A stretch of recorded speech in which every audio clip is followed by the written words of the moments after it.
à tous, je suis Kodjo Mawesenam Parko, Community Manager et formateur au niveau du cabinet Mawesenam. Si vous êtes acteur du digital, vous aurez déjà entendu parler du bad buzz et de la mauvaise information. Nous allons apprendre et comprendre un tout petit peu de quoi il s'agit. Le bad buzz, c'est littéralement un mauvais bruit.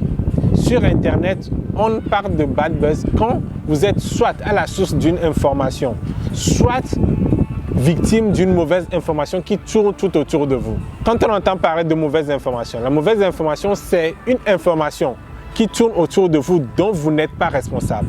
Donc, ce qui nous permet de faire la différence entre le bad buzz où vous pouvez être à la source de l'information.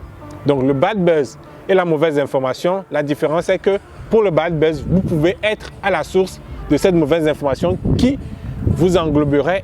Et la mauvaise information en elle-même, c'est une information dont vous n'êtes en aucun cas responsable. Donc, pour gérer un bad buzz, déjà, il y a 3 choses à faire. Dans un premier temps, comprendre le buzz. Comprendre le buzz revient à prendre son temps et à voir tout ce qui crée ce remue autour de vous. Parce que si l'on comprend le buzz, on a la possibilité de répondre parfaitement à ce buzz. Donc, pour comprendre le buzz, cela nous amène non seulement à prendre du recul par rapport à l'information et à l'analyser et voir dans quelle mesure nous pourrions, dans un premier temps, être auteur et dans un second temps, comprendre si cela a été sorti de son contexte. Pour la gestion de la mauvaise information, vu que la mauvaise information, nous n'en sommes pas auteurs, la première des choses, la seule et unique chose d'ailleurs à faire, c'est de contacter l'auteur de l'information. Parce que la plupart du temps, les auteurs des informations sont peut-être des personnes qui ont reçu l'information d'une autre personne et ce qui nous permet de remonter jusqu'à trouver l'auteur primaire.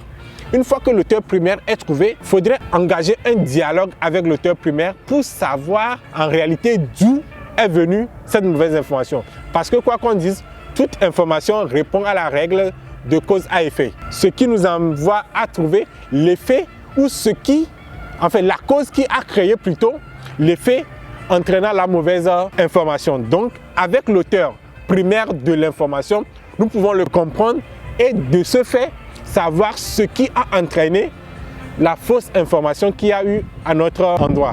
Il arrive la plupart du temps que c'est des frustrations, des mauvaises compréhensions, des mauvaises interprétations qui donnent lieu à toutes ces mauvaises informations. Donc, le fait de chercher l'auteur, de trouver la cause, nous permet de trouver une réponse adéquate et une solution adéquate à la mauvaise information. Donc, maintenant, ce qu'il ne faut pas faire en face d'un bad buzz et en face d'une mauvaise information. En face d'un bad buzz, il ne faut jamais éviter de répondre. Il faut toujours répondre. Et il ne faut jamais aussi répondre dans la précipitation. Parce que quand on ne répond pas dans la précipitation, on a le temps d'analyser et de permettre à sa communauté de nous défendre avant que l'on ne prenne les rênes et donner une bonne information. Ce qu'il faut éviter de faire aussi, c'est de se cacher.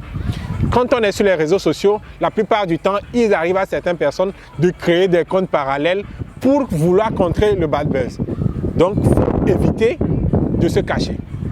La dernière chose qu'il faut éviter quand on est en face d'un bad buzz, c'est de se poser en victime. Quoi qu'il arrive, il ne faut jamais se poser en victime. Le fait de se poser en victime renvoie aux internautes une non-responsabilité en face de l'information. Donc, quoi qu'il arrive, évitez de se poser en victime. Pour la mauvaise information, ce qu'il faut éviter, c'est de laisser courir l'information. Parce que la plupart du temps, on se met dans l'idée où quand une nouvelle mauvaise information viendra, d'autre part, ça fera taire l'ancienne mauvaise information qui nous concerne. Donc, il ne faut jamais laisser courir une mauvaise information. Parce que une fois qu'une mauvaise information court, elle s'installe et elle devient une idée reçue à votre endroit. Et quand une idée devient une idée reçue, elle est difficile à faire passer. Donc, jamais laisser courir une mauvaise information.